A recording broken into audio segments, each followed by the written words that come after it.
Hegde mega fertility camp మా యొక్క అన్ని బ్రాంచుల్లో. అపాయింట్మెంట్స్ కొరకు సంప్రదించండి 8880747474. ఏమిటి గడ్డేసాను, నీళ్లు పెట్టాను, ఇంకేమిటి నీ గోలా? ఉంటే నీ పని చెప్తాను.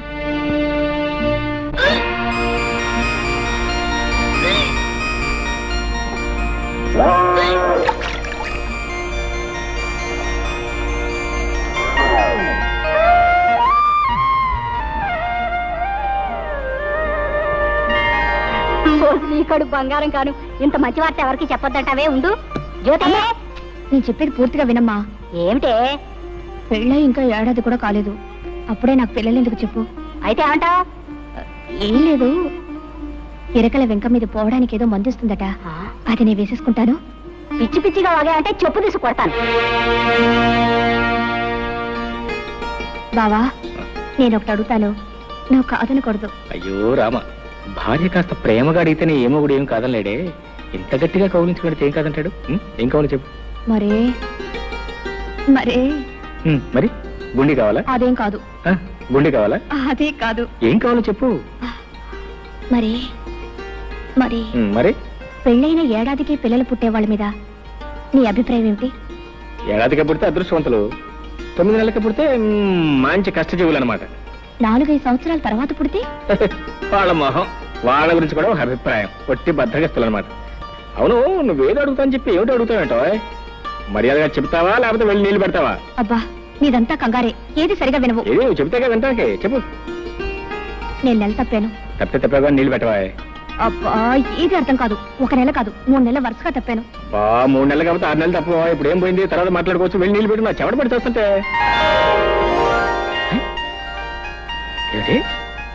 వరుసగా 3 నెలలు తప్పానన్నావా? 3 నెలలు? 3 నెలలు తప్పి నేను 6 నెలలు తప్పానా? అది కాదు బావా, నేను చెప్పేది కాస్త ఆలోచించు. ఏంటో ఆయన నువ్వు చెప్పేది నేను ఆలోచించేది. నోరుమూసిపడగా నిద్ర వస్తుంది. మరీ ఇంత తొందరగా పిల్లలు ఎందుకు చెప్పు. ఇంకా చిన్న పిల్లవి. అవును, ఈ మాట చెప్తే మీ అమ్మేదో అందన్నావు, ఏమంది? చెప్పు తీసు కొడతానంది. ఏటో చెప్పు తీసు కొడతానంది. మీ అమ్మ కేవలం మాటల్లో ఉంది, నేను కొట్టి చూపిస్తాను అనుకున్నావు. ఏంటే ఏంటే ఏంటే? అయ్యో అయ్యో ఏంటే? ఈ మహారాజు గారికి మహాలక్ష్మి పుట్టింది. నా కూతురు పుట్టిందా? ఇదిగో ఈ 100 రూపాయలు తీసుకుని మీ ఇష్టం వచ్చిన సరదాలు ఏమైనా చేసుకోండి.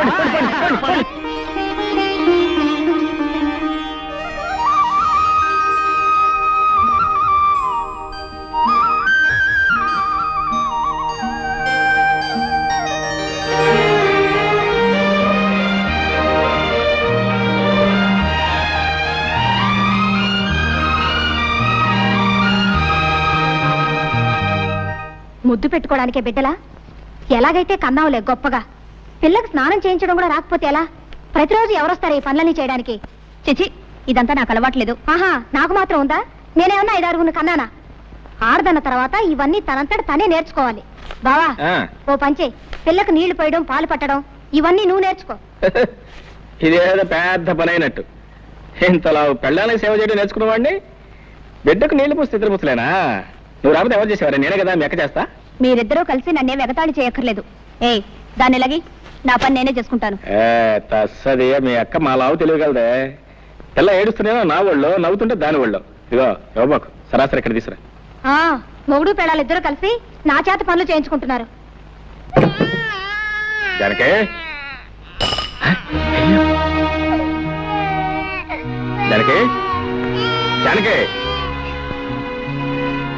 జానకి, జానకి, ఎక్కడే ఎక్కడ నువ్వు?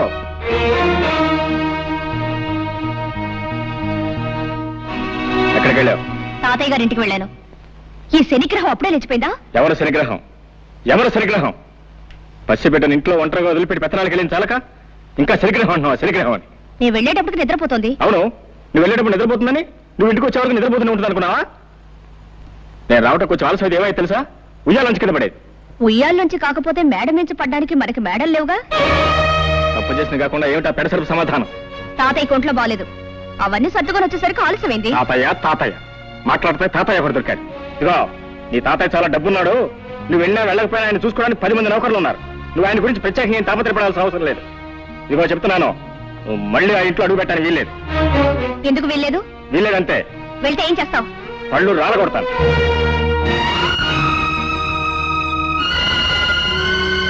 అమ్మా, జానకమ్మ గారు.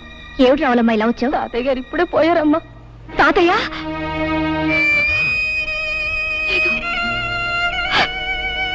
ఏంటి తాతయ్య గారు పోయారు? అవును బాబు. ఎప్పుడు? ఇప్పుడే. సరే నువ్వు వెళ్ళి, మేము వస్తాం. చూసొద్దాం పద. ఎందుకు? బ్రతికున్న మనిషిని చూడడానికి వెళ్తే పళ్ళు రాలగొడతానన్నావుగా, ఇప్పుడు ఆ శవాన్ని ఆఖరి చూపులు చూడడానికి వెళ్ళాలా? నీ మనసు ఇప్పుడు శాంతించిందా? నేను రాను, నువ్వు వెళ్ళు. నీ కూతురు కాపురం ముచ్చట్లు విన్నావా? ఏమిటండి? అల్లుడి మంచితనం చూసుకుని ఇష్టం వచ్చినట్టు పిచ్చి పిచ్చి వేషాలు వేస్తుందట. ఎవరు చెప్పారు మీకు? మన సంగతులు ఊరందరికీ తెలిసేదాకా మందాక రావు. ఒకసారి వెళ్ళి మందలించిరా. చిచి, వెధవ బ్రతికైపోయింది. ఓ సుఖం లేదు, సంతోషం లేదు. ఈ శనిగ్రహం ఏడుపుతోను, మాయగారి వంటతోనూ నా ప్రాణాలు పోతున్నాయి. ఏయ్ నోర్మై, నోర్మై, ఎందుకలా ఏడుస్తున్నావు? ఎందుకు ఏడుస్తున్నావు?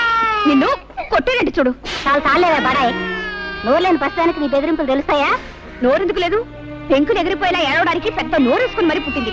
శని శని శనిగ్రహం అని. నోర్మై, ప్రస్తుతాన్ని పట్టుకుని శని శని అంటావు. బుద్ధి లేదు నీకు? ఆడదన్న తర్వాత కాస్త ఓర్పు సహనం ఉండాలి. కానీ అవతల బారేస్తే ఎదుగుతారా?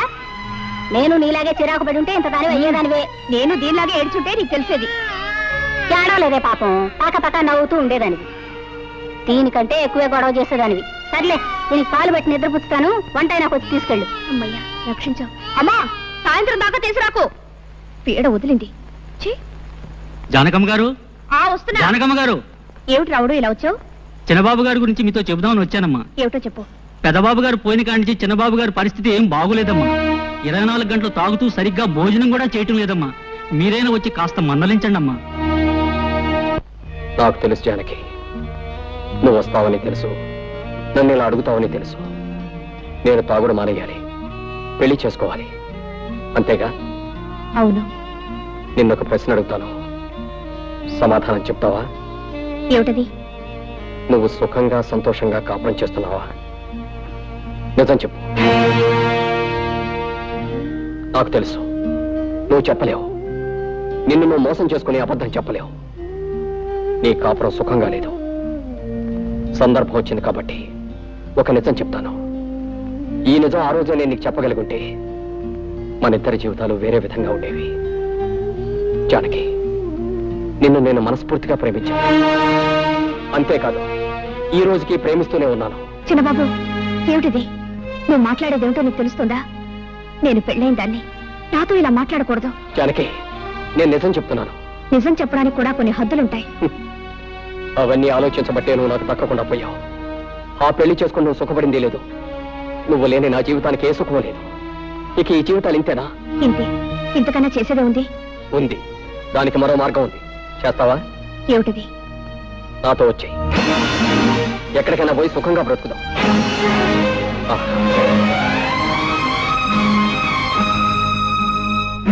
బాగా ఆలోచించు. దీనికి ధైర్యం కావాలి. సాంప్రదాయాలు చట్టుబండ్లు అంటూ ఆలోచిస్తే ఈ ముడి విడదు. మనసులో ముడిపడకపోతే నీ మెడలో వేలాడుతున్న ఆ పసుపు తాడికి 3 ముళ్ళున్నా ఒకటే, 30 ముళ్ళున్నా ఒకటే. ఇష్టం లేని కాపురం చేస్తూ నీకు నువ్వు అన్యాయం చేసుకుంటూ నీ భర్తకు కూడా అన్యాయం చేయకు. నీ కోసం అనుక్షణం తప్పిస్తున్న నాకు న్యాయం చేయి. బాగా ఆలోచించుకొని ఓ నిర్ణయం తీసుకో.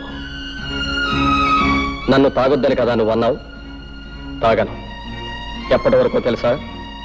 ఈ రోజు రాత్రి 12 గంటల వరకు నీ కోసం ఊరు బయట తోట దగ్గర వెయిట్ చేస్తూ ఉంటాను. నువ్వు వస్తే ఇది నాకు శాశ్వతంగా దూరం అవుతుంది. రాకపోతే దీనికి నేను శాశ్వతంగా సొంతం అయిపోతాను. వెళ్ళు. బాగా ఆలోచించుకొని నిర్ణయించుకో.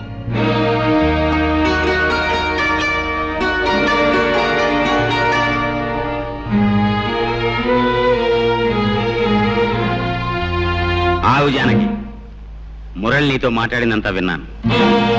కంగారు పడకు, నేనెవరికి చెప్పను. నువ్వు నన్ను చీడ పురుగని పేడ పురుగని చాలాసార్లు అన్నావు. నేనెప్పుడు ఫీల్ అవ్వలేదు, అవ్వను. ఎందుకంటే నిజానికి నేను పట్టు పురుగు లాంటి పురుషుణ్ణి. పట్టుదారులు లాంటి అందమైన ఐడియాలు ఇస్తాను. నీకు మంచి సలహా చెప్తా విను. మురళి నేను అడిగినంటూ తప్పేమీ లేదు, నువ్వు అతను కూడా వెళ్ళిపో. ఏమిటి ఏమిటి నువ్వు అనేది? అవును, మన పురాణాలు తిరిగే చూడు ఎన్ని ఉదాహరణలు ఉన్నాయో. బృహస్పతి భార్య తార తన భర్త దగ్గర చదువుకోవడానికి వచ్చిన చంద్రుడితో లేచిపోయింది. ఆవిడ్ని పతివ్రత కాదన్నారా ఎవరన్నా? రాముడు కాలు తగిలి మళ్ళీ మనిషి అయిపోయిన అహల్య కథ మనందరికీ తెలుసు. ఆవిడ్ని పతివ్రత కాదన్నారా ఎవరన్నా? 5గురు భర్తల్ని సుఖపెట్టిన ద్రౌపదిని నువ్వు పతివ్రత కాదు అంటానికి ఈ దేశంలో దమ్ముందా ఎవరికన్నా? అంచేత మురళి అడిగిందంటూ తప్పేమీ లేదు, నువ్వు అతను కూడా వెళ్ళిపో. వ్యవసాయం చేసే మొగుడు, ఎప్పుడు ఏడ్చే పిల్ల, ఇదంతా ఓ పేడకల్లా మర్చిపో. ఈ బంధాలన్నీ తెంచుకుని స్వేచ్ఛగా ఎగిరిపో.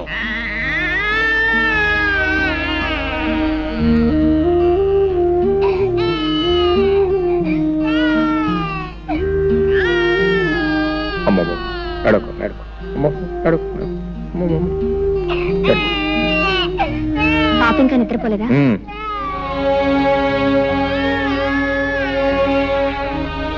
నువ్వు ఫోన్ చేసావా? నా భోజన సంగతి నీకెందుకు? నువ్వు వెళ్ళి భోంచే. నాకు ఆకలిగా లేదు. నీ ఇష్టం.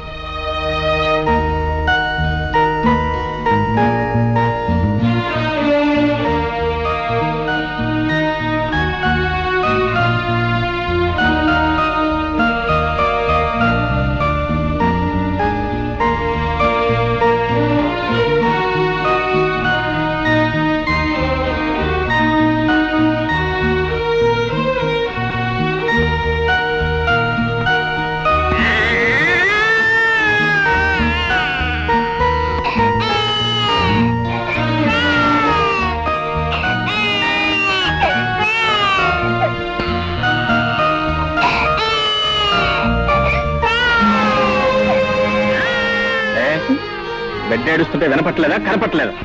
నేనేదో ఆలోచిస్తున్నాను, అయినా దానికి పనే ఉంది ఏడవడం తప్ప. నర్మయ్, బిడ్డ కాస్త కదిలితేనే ఎంత నిద్రలో ఉన్న తల్లి కూడా ఉలిక్కి పెళ్లి వేస్తుంది.